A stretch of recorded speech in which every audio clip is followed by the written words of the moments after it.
노영민 대통령 비서실장과 비서실 소속 수석 비서관 5명 전원이 오늘 오전 문재인 대통령에게 일괄로 사의를 표명했습니다. 이상입니다. 네, 앞서 들으신 것처럼 전공의의 파업 그리고 검찰 개혁을 둘러싼 여러 가지 논란들, 부동산 문제, 첩첩산중 쌓여있는 국정 난제들을 앞두고 청와대 비서진이 일괄 사의 표명을 했습니다. 자, 하나씩 좀 들여다보겠습니다. 최은미 기자, 이 노영민 비서실장을 비롯해서 이 비서실 직속의 5명의 이 수석들이 모두 사의 표명을 한 것이 언제입니까? 네, 아마 오늘 오전쯤 아니었을까 추정이 되는데요. 오후 1시 30분경에 청와대에서 예고 없이 브리핑을 기자들에게 알려왔고요. 브리핑 내용은 보신 것과 같았습니다. 딱 저렇게 짧게 한 문장 사의를 표명했다는 얘기만 했는데요. 노영민 비서실장 비롯해서 강기정 정무수석, 윤도환 국민소통수석, 그리고 이제 민정수석, 인사수석, 시민사회 수석까지 총 5명 전원이 오늘 오전에 문재인 대통령에게 일괄로 사의를 표명했다라고 밝히고 있습니다. 그리고 화면은 나오지 않았지만 비공식적으로 이제 기자들이 질문을 했습니다. 그 질문하는 과정에서 사의를 표명한 이유가 뭐냐라고 물었더니 최근 상황에 대해서 종합적인 책임을 지겠다는 뜻이다. 최근 상황이라고만 표현을 했고요. 그 최근 상황이라는 게 혹시 부동산 문제 때문이냐라고도 이제 재차 물었더니 종합적이라는 표현을 썼으니까 여러분이 그 안에서 해석을 해달라. 단정을 짓진 않았고요. 어쨌든 노영민 실장께서 사의를 표명하자라는 쪽으로 종합적으로 판단을 했다. 이렇게 이야기를 했습니다. 그리고 대통령은 아직 결정을 내리지 않은 상황이라고 강조했는데요. 대통령이 수용을 할지 그리고 언제 결정을 내릴지 그 부분은 대통령의 뜻이기 때문에 우리가 말로 설명할 수는 없다라고 지금 이야기를 한 상황입니다. 뭔가 현 국정 운영과 관련해서 책임진다는 차원에서 노영민 비서실장을 비롯해서 5명의 이 수석들이 모두 사의를 표명했습니다.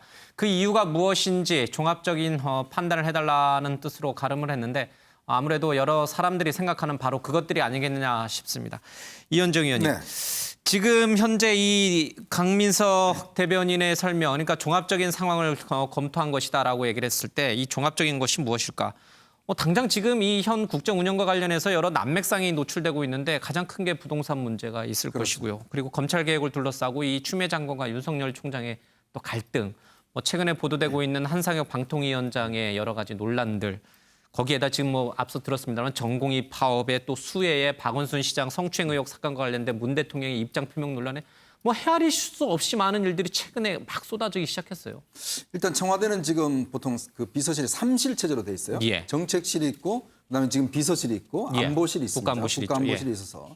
근데 이번에 이제 사의를 표명한 게 이제 비서실장과 그 산하에 있는 이제 비서들이 직속 비서관들이죠. 그러니까 예전에 이제 특히 이제 안보실 같은 경우는 이제 서문 안보실장이 최근에 교체가 됐고 또 김상조 정책실장은 여전히 지금 자리에 있기 때문에 문제는 아마 이제 이 부동산 정책 원론에 대한 문제라면 사실은 이제 김상조 정책실장이 어떤 면에서 책임을 져야 되는 상황이겠죠. 그런데 이제 원론보다는 이 정책을 수행해 나가는 과정과 절차에 있어서 여러 가지 어떤 문제점들. 왜냐하면 최근에 부동산 관련돼서 다주택자 지금 수석들이 대부분 지금 이번에 사의를 표명한 수석들입니다. 대표적으로 지금 김종원 민정수석 같은 경우는 오늘 아침까지만 하더라도 계속 지금 강남에 있는 2채 아파트를 뭘 팔 것이냐, 또 내놨다가 다시 걷어들였다, 이런 이야기가 있었고요. 또 여기 보면 그 황덕순 일자리 수석, 그다음에 이제 김거성 수석, 그다음에 이제 김혜숙 수석 전부 다 다주택자예요. 그러니까 최근에 아직까지 이제 이 처분을 아직 못한 상황이거든요. 그래서 지금 노영민 비서실장이 이번 달 말까지 기회를 주겠다라고 이야기를 한 겁니다. 저는 처음에 이제 그 최근에 수석들 같은 경우는 정무수석 같은 경우는 사실은 이제 교체가 예상이 돼 있었어요. 이미 후임에 대한 인사 검증도 거의 다 됐다라는 이야기가 있었거든요. 근데 지금 오늘 전격적으로 이렇게 나온 것은 아마 최근에 부동산 문제가 여론조사에 직접적으로 반영이 됐지 않습니까?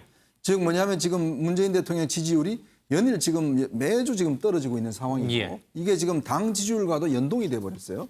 이제 그런 상황에다가 지금 정책을 발표하면 발표할수록 지금 어떤 면에서 보면 이 반발과 이 양상이 좀 전에 우리가 이제 의사 문제도 저걸 이야기했지만 사실 저것도 사실 의사단체와 미리 상의 없이 발표를 하는 바람에 지금 굉장히 큰 반발을 사고 있는 거거든요. 그러니까 어떤 면에서 정책적으로는 올바른 방향일지 모르겠지만 과연 소통을 하고 사전에 어떤 점검을 했느냐 이런 차원에서는 문제가 있는 거고 그 기능에서 참모 기능이 문제가 있는 게 아니냐. 예를 들어서 지금 법무부 문제라든지 등등의 많은 문제들이 실제 대통령과 참모진들 사이에 어떤 소통이 제대로 안 됨으로 해서 정책적인 문제들이 발생하는 것들, 이 조율하는 것들 아마 그 측면에서 이렇게 아마 그 전격적으로 발표를 한 것 같고 이렇게 발표를 했다는 거는 어느 정도 문재인 대통령도 이런 상황에 대해서 인정을 하고 있다라는 측면에서 본다면 이게 지금 일단 청와대 개편뿐만 아니라 정부 개편 나아가서는 당까지도 연결될 수 있는 가능성도 저는 있다고 봅니다. 예.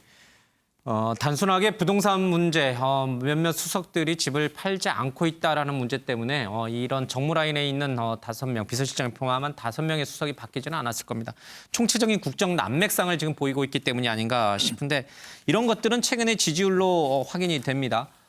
리얼미터 여론조사에서는 초박빙으로 좁혀져 있고요. 서울 지역은 역전이 됐고요. 그리고 오늘 갤럽도 보니까 통합당 지지율이 5%포인트 이상 올라오면서 이제 이 순간에 만약 대선을 치르거나 총선을 치른다면 야권 후보, 야당을 찍겠다는 여론이 훨씬 우세해지는 상황으로 골든크로스가 돼버렸어요. 역전이 돼버렸어요.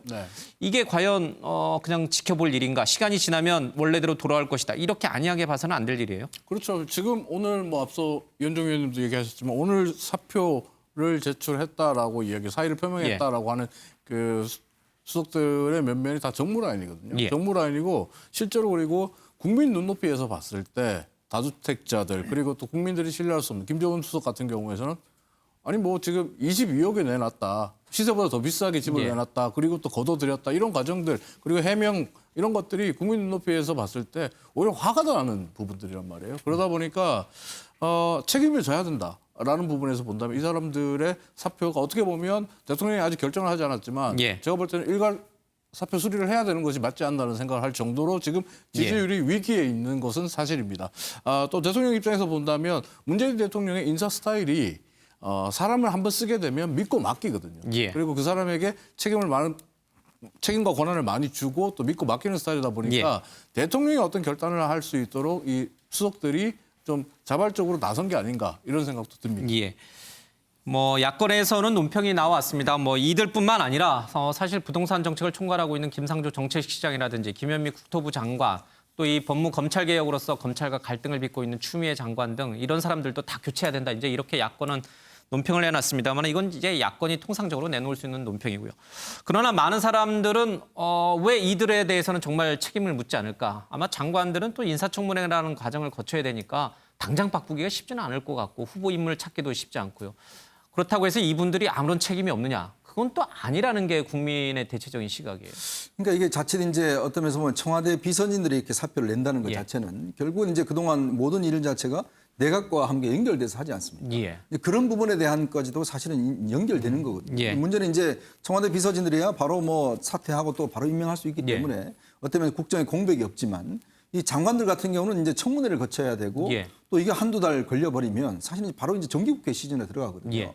그럴 경우는 국정 전체가 이게 굉장히 혼란해 있을 수 있습니다. 더군다나 지금 여당이 지금 권력 교체기예요. 지금 뭐 8월 29일 전당대회를 하기 때문에 여당 지도부가 바뀌는 시점에다가 또 만약에 정부까지도 이렇게 흔들려 버리면 굉장히 문제가 될 수 있다. 그런 판단에서 일단은 이제 정부 자체는 아마 이제 청와대 개편이 어느 정도 마무리가 되면 저는 아마 그때 이제 할 가능성이 있고 이제 근데 문제는 뭐냐면 이렇게 집권 후반기에 어떤 면에서 청와대 비서진들이 일괄 사퇴를 한다는 거는 역대 정권에 봤을 때 굉장히 어떤 면에서 보면 정권이 흔들릴 때 이렇게 하거든요.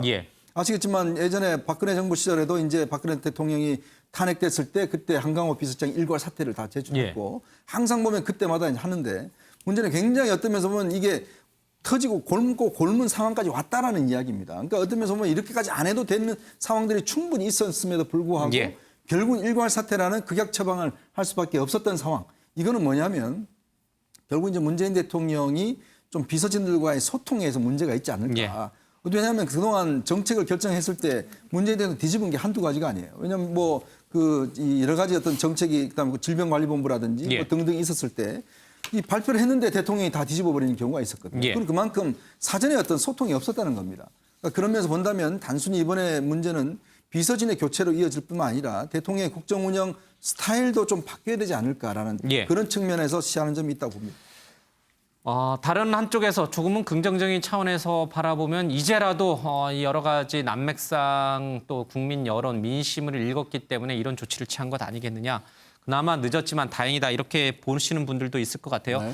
자, 이제 대통령의 결단이 남았는데 대통령이 이들의 사표를 반려할 것인가 아니면은 수용하면서 국정 운영의 방향을 굉장히 대폭적으로 바꿀 것인가 어느 쪽에 가능성이 높다고 봐야 되나요? 저는 지금 이 상황에서는 대통령이 일괄 수리를 하는 것이 맞다고 봅니다. 그러니까 대통령께서 일괄 수리를 하시고 그리고 지금 정무 라인에서의 국정 쇄신이 좀 필요한 부분이 있습니다. 그러니까 국민들이 지금 많이 분노하고 있는 상태고 이런 과정이 오는 데서 정무 라인에서의 실책들 그리고 정무 라인의 안이함 국민들 중에 일부에서는 이제 도덕성까지 거론하지 않습니까? 이거 어떻게 보면 정권을 흔들 수 있는 부분이란 말이에요. 그게 지지율로 나타나고 있는 부분이 있고 대통령께서 이제 새롭게 손발을 맞출 수 있는 사람들을 찾을 필요가 있다고 봅니다.